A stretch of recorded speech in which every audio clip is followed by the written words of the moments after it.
தேவதையை கண்டேன் படத்தில் நடித்த சோனியா அகர்வால் அந்த படத்தின் இயக்குனர் செல்வராகவனை 2006ஆம் ஆண்டு திருமணம் செய்து கொண்டு 2010இல் விவாகரத்து பெற்று பிரிந்தார்.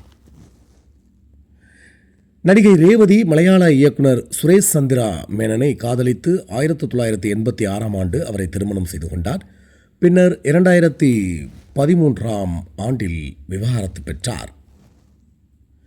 நடிகை நயன்தாரா நானும் ரவுடிதான் திரைப்படத்தின் போது அந்த படத்தின் இயக்குனர் விக்னேஷ் சிவனை காதலித்து 2022ஆம் ஆண்டு திருமணம் செய்து கொண்டார்.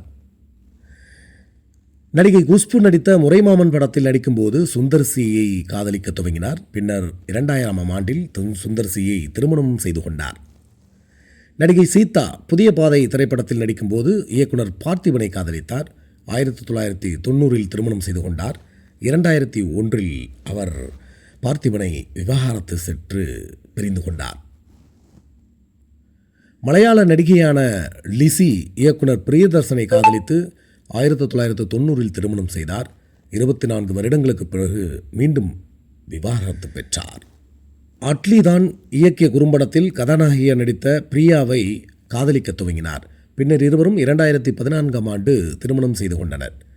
இயக்குனர் பொன்வண்ணன் நடிகை சரண்யா நடித்த கருத்தம படத்தில் அவருக்கு ஜோடியாக நடித்தார். இந்த படத்திற்கு பின்னர் இருவரும் 1995இல் திருமணம் செய்து கொண்டார்கள்.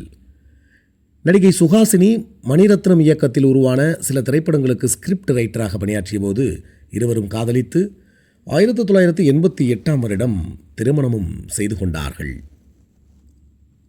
நடிகை ரம்யா கிருஷ்ணன் தெலுங்கு திரைப்படத்தில் நடிக்கும்போது இயக்குனர் கிருஷ்ணா வம்சையை ரம்யா கிருஷ்ணன் காதலித்து 2003ஆம் ஆண்டில் திருமணம் செய்து கொண்டார். நடிகை ராதிகா பிரதாப் இருவரும் 1985ஆம் ஆண்டு காதலித்து திருமணம் செய்து கொண்டனர். அதே ஆண்டு இருவரும் விவாகரத்தும் பெற்றது குறிப்பிடத்தக்கது. மீண்டும் சந்திப்போம். நன்றி, வணக்கம்.